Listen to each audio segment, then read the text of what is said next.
here for BuddhaSport.com, and we are at 10th Round Boxing and MMA. I'm here with Pedro Rivera. He's actually the head coach and part owner of the gym. How are you doing? Good. How you doing today? Good. So tell us a little bit about the gym. What do we got here?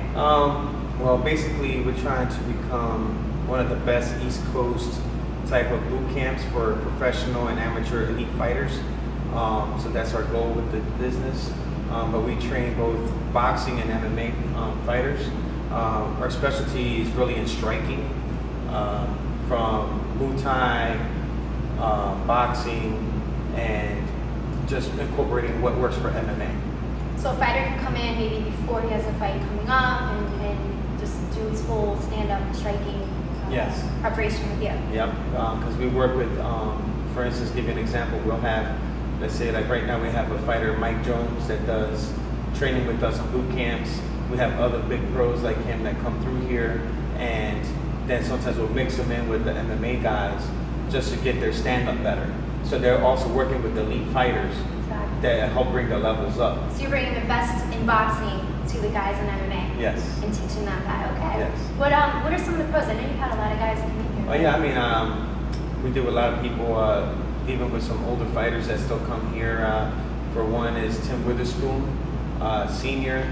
Him and his son, Tim Witherspoon Jr., are also members. I'm friends with them also for a long time, and they're good guys. And right now they're in Europe competing and stuff, but they're here from time to time. So Tim Witherspoon Jr. is pretty good. He's a 135-pounder, so he's a pretty light guy for those lighter guys. We also have, I worked with Kasim the Dream Uma. He was ex-super middleweight champion. When he lost to Jermaine Taylor, he came to me to get him back on track. When I helped him, he was able to win this comeback fight, everything like that. And also, wow, there's so many other guys. Yeah, there's a guy named, they call him King Kong. He's a heavyweight fighter from New York. He's come train with us too. We've also had Chaz Witherspoon, does boot camps with us here. And there's a bunch of other guys, so I can probably keep naming, but there's a lot of guys that come through here, which is great. So we all kind of work together. Right. And one thing I think they all like about here, from the things that they say, they like the team environment that we have. And the share of knowledge. So it's not like, we just stick to what we have. It's our way and your way. It's like we actually, compare notes and help everybody become better. Now, when we last spoke, you mentioned to me that depending on the fighter, you adapt the training to his style. You don't try to change the fighter. Explain that. Yeah, well, the hardest thing for training is when you have fighters that are 25 and older, usually by that time they're set in their own ways and own habits. Exactly. So to kind of change that is kind of difficult.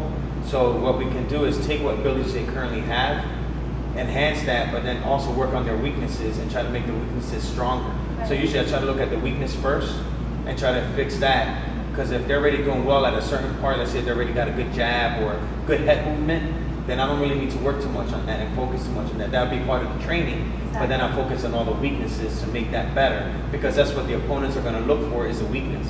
So I try to help them with their weaknesses first. Nice. And don't let him fool you. He has like a serious background in boxing, and he has a good self one too. But tell us a little bit about that. You competed amateur, pro. Yeah, I mean, I started actually officially boxing in a gym at 14 years old. Wow. And I've had 22 amateur fights, 18 by knockout. And then I had a little gap from fighting, and then from there I started fighting again because I got called to be on the Contender TV show with Sugar Ray Leonard and Stallone. So then when I went and did that, I started only 2 weeks before I had to try out to try to train, because they wanted me to try it, because I guess I've sparred with Sugar Ray in the past, and so it was a good experience for me sparring with Sugar Ray. We did it in the Poconos at Caesars Brookdale when he did his last 2 fights of his career. And they invited me to come try it out because he felt that, I had a good potential to try to, get out there, because I never had the right promotions and stuff. But and then I was still considered amateur because I didn't have any pro fights. Then from there I had other fights after that, the experience, and had 11 fights with 2 losses.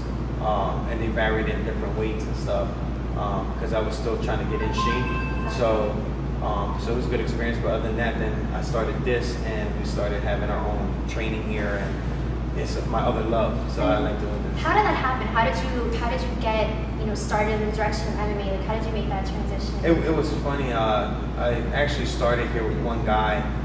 His name was Eric Purcell. He comes in here. He's been dedicated with me for like 2 years.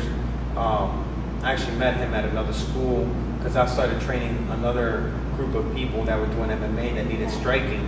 So that's how it first started. And then there was a student they had in their school that I didn't know that it was Eric at the time. And they were taking round robins on Eric, trying to put a whooping on him because they felt that Eric came to them looking just for a gym to train. He already had a fight set up prior to that, but he just needed a home. And when he went there, I guess the trainer of that specific school didn't understand that, so he thought he was kind of being disrespectful towards the school for just having his own fight set up already and everything. So instead of backing him up, they all took turns with the students to try to beat on him to see, to show him that he's not ready to fight. So I happened to be there that day, the first time I met the instructor in the school, and I was seeing this happen. So they explained to me this is not normally what happens, and they told me the little story.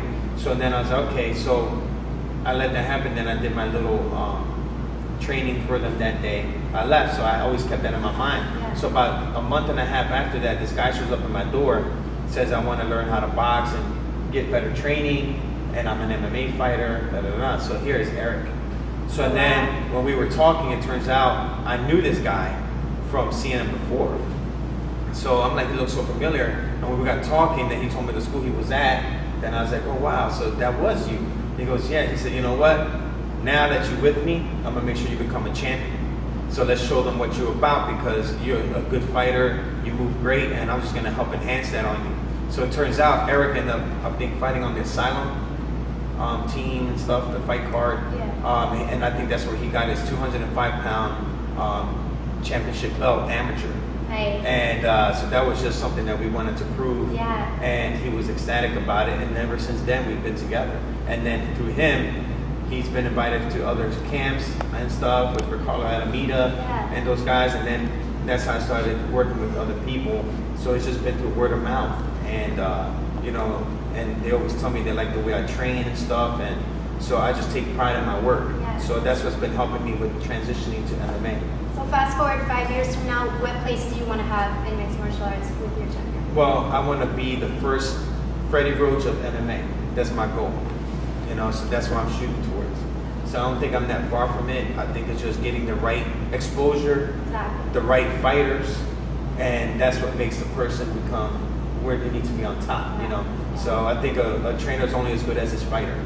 And so, you have a fighter coming up now that has a fight on June 19th. MMA Mayhem, right? Yes, definitely. Dante is great. He's a fast learner. I mean, I'm having fun with him.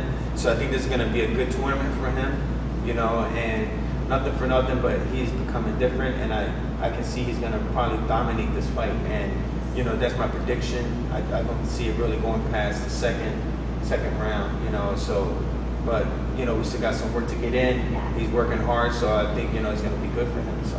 All right, well, I think we're actually going to get a little bit of a sneak peek of them training here, so we'll let you go get to that. Great. Thanks, guys. Thanks.